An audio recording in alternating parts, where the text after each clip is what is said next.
बर' रायजोनि नमस्कार जानायसै बाहागो लानो हानाय गासैबो रायजो राजानिसिम आङो गोसो गोरबोनि खुलुमनाय सिबिनायखौ बावहरदों। गिबियावनो आंनि सिबिनायखौ आङो बड'फा उपेन्द्रनाथ ब्रह्मनि सोरगोआरि जिउ सोलेरनि खाथियाव बावहरग्रोनाय जाबाय। बिथांनि न'खरनिफ्राय जिखिनि बाहागो लाफैनो हादों साफ्रोमनोबो आङो गोसो गोरबोनि सिबिनाय आरो अननायखौ बावहरबाय। गोलाव सम सोमावसारनायाव मुंख्लं जालांनाय साफ्रोमबो मुंख्लंनि न'खरनिसिम आङो गोसो गोरबोनि सिबिनाय आरो खुलुमनायखौ बावहरबाय। बे गोलाव सम सोमावसारनायाव जायफ्रा दुखु खस्थ' मोननांबाय, न' बां सावजाबाय, बे गासैबो न'खरनिसिम आंनि बे समाव गोसो गोरबोनि खुलुमनाय आरो सिबिनायखौ बावहरबाय। दिनैनि हाबाफारियाव बाहागो लानो हानाय आसामनि मानगोनां सीएम सर्बानन्द सन'वाल बिथां, बाहागो लानो हानाय आसामनि एजुकेशन आरो फाइनेंस मिनिस्टार, लोगोसे नेडानि लिंथुमगिरि डक्टर हिमन्त बिश्व शर्मा, बेवहाय बाहागो लानो हानाय आसामनि बीजेपीनि प्रेसिडेंट रन्जित दास बिथां, मन्त्री भवेश कलिता बिथां, त्रिपुरानि मन्त्री मेबार कुमार जामातिया बिथां, आसामनि चीफ सेक्रेटारि जिष्णु बरुवा बिथां, बाहागो लानो हानाय एमपि बिथांमोन, एमएलए बिथांमोन आरो गुबुन गुबुन काउन्सिलनिफ्राय बाहागो लाफैनो हानाय सीएम बिथांमोन, लोगोसे बाहागो लानाय सिबिनां रायजो राजा बिथांमोन। दा बे समाव ब्रैथि जि बड'लेण्ड हायुङारि जोंनि खुंथायनि समायखिरा लानाय बे हाबाफारिया जानानै थांबाय आरो दिनै बेवहाय आंखौ फैगौ 5 बोसोरनि थाखाय बे बड'लेण्ड हायुङारि खुंथायखौ सामलायनो थाखाय गाहाय मावफुं सोद्रोमा महरै बिबान होनाय जादों आरो बे बिबानखौ आइ आफा रायजो राजानि अननाय आरो सिबिनायखौ हास्थायनानै आङो दिनै समायखिरा लाबाय। दा मानगोनां रायजोफोर, जोंनि हारिया गोब्राब मोनसे थासारिनि गेजेरजों दिनै फैनो हादों। बे थासारिखौ जोङो मालाबाबो बावलांनो मोननाय नङा। गोबाव सम सोमावसारनायाव 5,000निख्रुइ बांसिन सुबुङा जिउ गारदों आरो बिनि उनाव जोङो बिएसिनि उनाव बिटिसिनि उनाव बिटिआर मोननो हादों।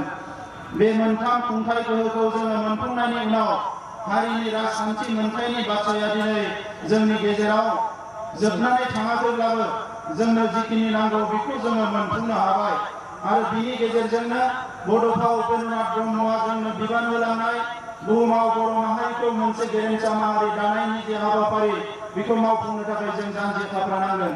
थांनाय गोलाव समाव गावजों गाव एना एनि दाङाबाजि जानानै जोंनि हारि दानायनि खामानि मावनाया गोग्लैसोनानै थानांदों। नैबे समाव आङो बर'नि सानसुमै मेलेमजिबि अफिसार जाय जेरावनो थाया मानो साफ्रोमबो बर' फिसाखौ खावलायदों, जोङो खौसे जानांगोन आरो हारिनि मावनो लानाय हाबाफारिफोरखौ मावफुंनानै बुहुमाव मोनसे गेरेमसा हारि महरै गायसननो थाखाय बयबो जानजि खाफ्रागोन आं बेखौ मिजिंथिदों। मानगोनां रायजोफोर, आङो सासे बेवहाय बेसेबा गिदिर राजखान्थि दैदेनगिरि महरै खामानि मावनो फैयाखै। आङो नोंथांमोनखौ सिबिनो फैदों। नोंथांमोननि जेंनायानो आंनि जेंना, नोंथांमोननि दुखुआनो आंनि दुखु। बे बड'लेण्ड ओनसोलनि साफ्रोमबो सुबुंनि दुखुआनो आंनि दुखु।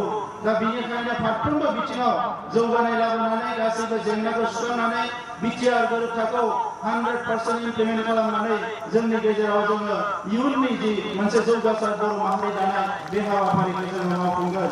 दिनै बेवहाय जों बयबो नुनो मोनदों जे नरेन्द्र मदि बिथांनि दैदेननायाव थांनाय 24 जानुवारियाव जि गोरोबथा जानानै थांबाय, बिनि गेजेरजों जोंहा सान्थि फैबाय।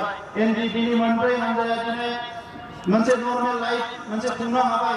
दिनै बिथांमोना राजखान्थि गेलेनानै बिथांमोननि दैदेनगिरियानो दिनै जोंनि हायुंखौ सामलायनो थाखाय दिनै दैदेनगिरि महरै गबिन्द बसुमतारी, रन्जित बसुमतारी फेरेंगा बिथांमोना दिनै दैदेनगिरि जाफैनो हाबाय आरो दिनै जों साफ्रोमबो बिग्रायारिनिफ्राय खुंथाय गोहोआव फैनाय जिखिनि दैदेनगिरिफोर दङ, हारिनि गासैबो जेंनाफोरखौ मावफुंनो थाखाय समायखिरा लानानै दावगाबोदों आरो नोंथांमोना बिश्वास लानानै जोंखौ खामानि मावनो सुजुग होगोन आं बेखौनो मिजिंथिबाय।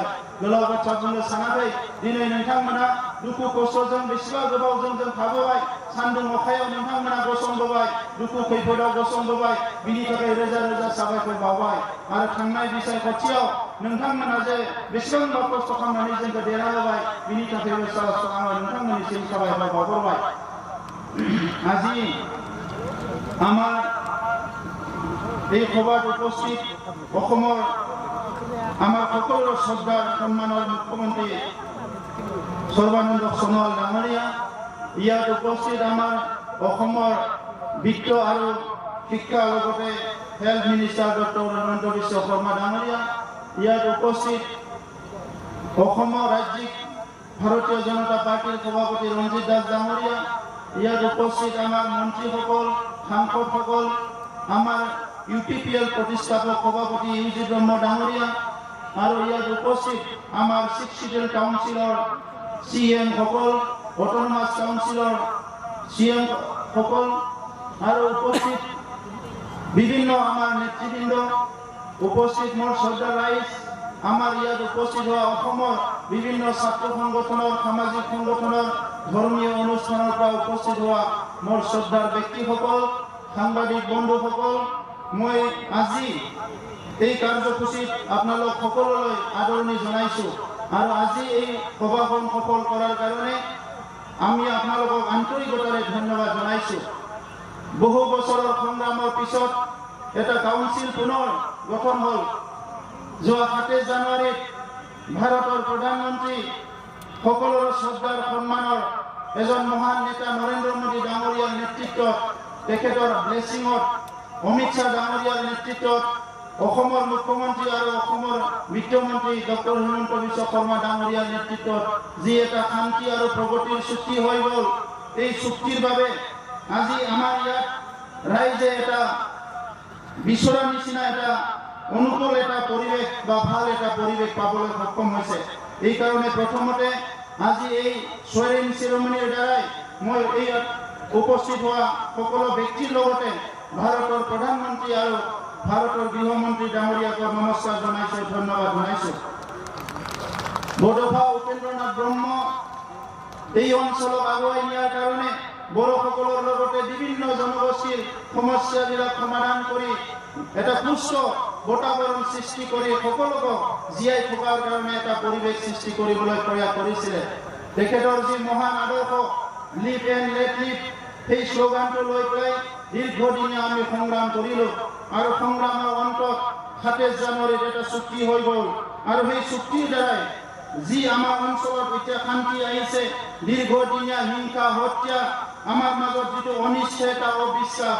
এই সকলোখিনি সমাপ্ত হৈ পেলাই এতিয়া আমাৰ মাজত এটা শান্তিৰ বাতাবৰণ আহিছে আমি এই সময়ত সকলো অনুভৱ কৰিছো কি এনডিবিৰ 4টা গোট চুক্তি হৈ গ'ল আজি এনডিবিৰ কেডাৰসকলে লিডাৰসকলে নিজৰ মা নিজৰ ভাই ভনীৰ লগত নিজৰ ঘৰতে থাকি এটা সুস্থ পৰিয়াল গঢ়া তেখেতসকলে আজি অংশগ্ৰহণ কৰিব পাৰিছে বহুতৰ কাৰণে এই চুক্তিত কিবা থাকিব পাৰে নাথাকিব পাৰে কিন্তু মোৰ কাৰণে মই এজন সাধাৰণ মানুহ হিচাপে এজন ব্যক্তি হিচাপে এই চুক্তিখনত মই যিটো বিচাৰি পাইছো এইটো এটা মানৱতাৰ চুক্তি এই চুক্তিৰ দ্বাৰাই ভাৰতৰ প্ৰধানমন্ত্ৰীয়ে প্ৰমাণ কৰি দিলে যে দীৰ্ঘদিনীয়া সমস্যাটো স্থায়ী সমাধান কৰিব পাৰে এই সমস্যাৰ চুক্তিৰ দ্বাৰা এটা প্ৰমাণ কৰি দিলে বহুত নেতা আহে আৰু যায় সমস্যাৰ কথা পাতে কিন্তু সমাধান কৰা নেতা বহুত কমে আহে আৰু ইয়াৰ ভিতৰত আজি আমি ক'ব লাগিব ভাৰতৰ প্ৰধানমন্ত্ৰী নৰেন্দ্ৰ মোদী ডাঙৰীয়াই সমস্যা সমাধান কৰা এজন ভাৰতৰ নেতা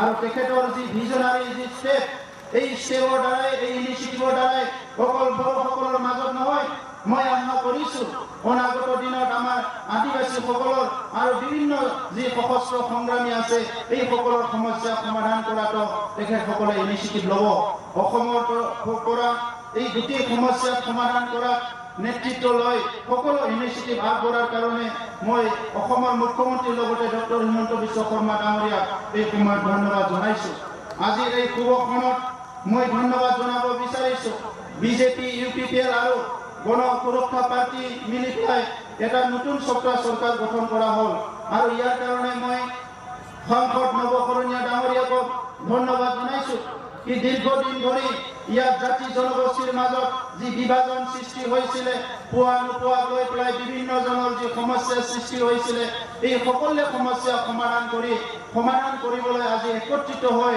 আমি সবে তিনিটা দল মিলি এটা নতুন এটা সমাজ গঢ়িবলৈ আগবাঢ়ি আহিছো।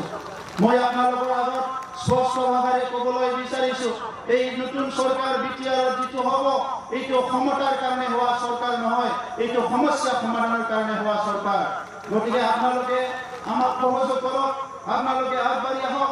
যিখিনি আমাৰ মাজত যিখিনি সমস্যা হৈ গ'ল, আটাই সমস্যা দূৰ কৰি এটা সুস্থ সমাজ গঢ়াৰ কাৰণে আমি সবে আগবাঢ়ি আহিব লাগিব। আজি মই পুনৰ নৰেন্দ্ৰ মোদী ডাঙৰীয়া আৰু গৃহমন্ত্ৰীৰ লগতে অসমৰ মুখ্যমন্ত্ৰী আৰু ডক্টৰ হিমন্ত বিশ্ব শৰ্মা ডাঙৰীয়াক পুনৰ ধন্যবাদ এইকাৰণে জনাব বিচাৰিছো।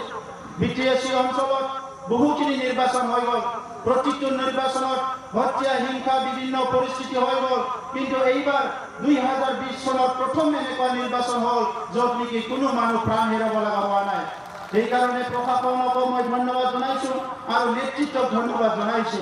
এজন ব্যক্তিৰ জীৱন আমাৰ কাৰণে মূল্যৱান, কাৰণ মানুহ এজন গঢ়িবৰ কাৰণে আমাৰ মা দেউতাই বহুত কষ্ট কৰে, আমাৰ সমাজখনে বহুত কষ্ট কৰে, আৰু সেই মানুহজনে যদি কণ্টেকৰ কাৰণে এটা ঘূৰি মৰি যাব লগা হয়, এইটো আমাৰ ঘৰৰ কাৰণে, পৰিয়ালৰ কাৰণে, সমাজৰ কাৰণে অপূৰণীয় ক্ষতি হয়।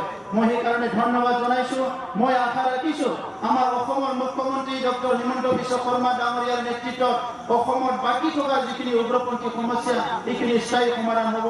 আৰু বিটিআৰ অঞ্চলত যিখিনি সশস্ত্ৰ সংগ্ৰামী আমাৰ দাদা ভাইসকল আছে, মই অনুৰোধ কৰিছো আপোনালোকে এনি টাইম আমাৰ লগত বহিব পাৰে, আলোচনা কৰিব পাৰে, আৰু এনি টাইম আপোনালোকে আমাৰ লগত কাম কৰিবলৈ আগবাঢ়ি আহক। আমি আপোনালোকক সহায় কৰিম। সোডাৰাইজ কোকৰাঝাৰ বুলি ক'লে এটা সময়ত মানুহ আহিবলৈ ভয় কৰিছিলে। কোনোবা যদি ৰাজনীতিৰ নেতা, কোনোবা যদি পত্ৰকাৰ সাংবাদিক, কোনোবা যদি ব্যক্তিয়ে দিল্লীৰ পৰা গুৱাহাটীৰ পৰা কোকৰাঝাৰলৈ আহিব বুলি কয়, তেখেতৰ পৰিয়ালৰ দুখ লাগে, তেখেতসকলৰ ঘৰৰ মানুহবিলাকে কান্দে, কোকৰাঝাৰলৈ আহিব নালাগে। আৰু আমাক বাৰম্বাৰ ফোন কৰি সোধে কোকৰাঝাৰত যাম নে নাযাম, যাব পাৰিম নে নোৱাৰিম। আজি এই কোকৰাঝাৰ নাই, আজি শান্তিৰ কোকৰাঝাৰ, সম্প্ৰীতিৰ কোকৰাঝাৰ, সকলো জাতি জনগোষ্ঠীৰ মিলাপ্ৰীতিৰ এটা কোকৰাঝাৰলৈ ৰূপান্তৰ হৈছে। এই সময়ত মই আজিয়ে আপোনালোকৰ আগত ঘোষণা কৰিব বিচাৰিছো, এটা সময়ত হিংসা বন্ধু ভাৰতৰ যি কোকৰাঝাৰ, এই অসমৰ এটা অন্যতম যি বড়োলেণ্ড হাৰ্টলেণ্ডৰ যিটো টাউন, এই কোকৰাঝাৰ চিটিটো আমি আজিৰ পৰা এটা শান্তিৰ চিটি হিচাপে ঘোষণা কৰিছো। আৰু আপোনালোকৰ সহযোগত কোকৰাঝাৰ চিটিটো অসমৰ ভিতৰত অনাগত দিনত শান্তি এটা চিটি হিচাপে, টাউন হিচাপে আমি গঢ়িব লাগিব। সোডাৰাইজ বড়োলেণ্ড অঞ্চলত বিভিন্ন জাতি জনগোষ্ঠীৰ মাজত আজিও ভয় আছে, আজিও শংকা আছে, আজিও বিভিন্ন জনে ক'বলৈ বিচাৰে মোৰ ভূমিৰ অধিকাৰ আছে নে নাই, মোৰ ৰাজনীতিৰ অধিকাৰ আছে নে নাই, মোৰ সামাজিক অধিকাৰ আছে নে নাই, অৰ্থনৈতিক অধিকাৰ আছে নে নাই। আমাৰ নতুন চৰকাৰত এই কথাটো মই স্পষ্ট কৰিব বিচাৰিছো, যিসকল ভাৰতীয় মানুহ ভূমিপুত্ৰ, এই ভূমিৰ কোনো এজন ব্যক্তিয়ে ভূমিৰ অধিকাৰৰ পৰা বঞ্চিত হ'ব নালাগিব। সকলোকে যিকোনো কায়দাৰে আমাৰ অসমৰ যি মুখ্যমন্ত্ৰী আছে, অসমৰ বিত্তমন্ত্ৰী আছে, তেখেতসকলৰ নেতৃত্বত আমাৰ নতুন আইন প্ৰণয়ন কৰি নতুন এটা সংশোধন প্ৰয়োজন হ'লে আমি কৰি সকলো জাতি জনগোষ্ঠীয়ে যাতে ভূমিৰ অধিকাৰ পাবলৈ সক্ষম হয়, এই কামখিনি আমি কৰিবলৈ হাতত ল'ম। আমি বিচাৰিছো ইয়াত গৃহহীন যাতে এজনো ব্যক্তি থাকিব নালাগে আমাৰ বিটিআৰ অঞ্চলত।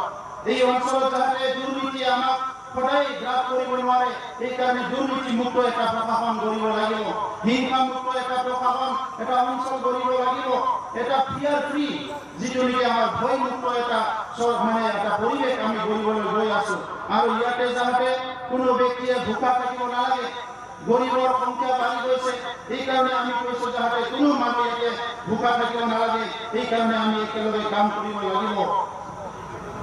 আমি এটা টাৰ্গেট লৈছো যে এই 5 বছৰত কোনো এজন সিংগল মানুহ যাতে আনহেপি হৈ জীয়াই থাকিব নোৱাৰে, সকলোকে হেপি কৰাৰ কাৰণে আমাৰ চৰকাৰ আমি কাম আৰম্ভ কৰাৰ লগে লগে প্ৰত্যেকটো জনগোষ্ঠীক আমাৰ তৰফৰ পৰা আমন্ত্ৰণ কৰি নিমন্ত্ৰণ কৰি চৰকাৰীভাৱে আমি আলোচনা কৰা হ'ব। আৰু যি কাম আমি কাউন্সিলত কৰিব পাৰিম এইটো মানে তাৎক্ষণিকভাৱে আমি কৰিম, আৰু যি কাম কাউন্সিলে কৰিব নোৱাৰে আমি অসম চৰকাৰ আৰু ভাৰত চৰকাৰক অৱগত কৰিম। তো সর্দার রাইস আমার প্রধানমন্ত্রী ডাঙরিয়ায় কৈছিলে এক ভারত শেষ ভারত, এটাই ভারত বিশ্ব যিটো শ্রেষ্ঠ ভারত হব লাগে। আর আমিও বিটিআর অঞ্চলত বসবাস করা 35 লাখ জনসাধারণে বিচাৰো আমিও শ্ৰেষ্ঠ ভাৰতেৰ নাগৰিক হব বিচাৰো। আৰ শ্ৰেষ্ঠ ভাৰতেৰ নাগৰিক হবাৰ কাৰণে আমাৰ শিক্ষা দীক্ষা অৰ্থনীতি সামাজিক সকল দিক ভাষা সংস্কৃতি আগুৱাই যাব লাগিব। এই ক্ষেত্ৰত মই আশা কৰিছো কেন্দ্ৰীয় চৰকাৰ আৰু ৰাজ্য চৰকাৰে আমাক সহায় কৰিব।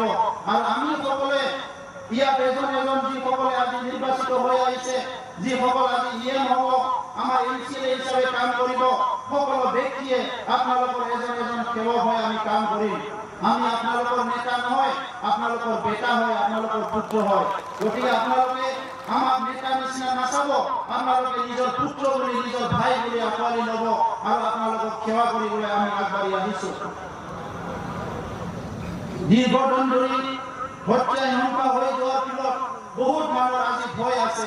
সেইকাৰণে আমি চৰকাৰটো কাম আৰম্ভ কৰাৰ লগে লগে যিখিনি যোৱা 10-15 বছৰত হিংসাৰ কাৰণে বিভিন্ন ভিক্টিম হ'ল, ঘৰ বাৰী জ্বলি গ'ল, বিভিন্ন মানুহ সম্পত্তি হেৰাই গ'ল, এই পৰিয়ালবৰ্গবিলাকক আমাৰ চৰকাৰৰ তৰফৰ পৰা প্ৰত্যেকটো পৰিয়ালক সমবেদনা দিয়াৰ লগতে প্ৰত্যেকটো পৰিয়ালক সহায় কৰাৰ কাৰণে আমি চিন্তা চৰ্চা কৰিছো।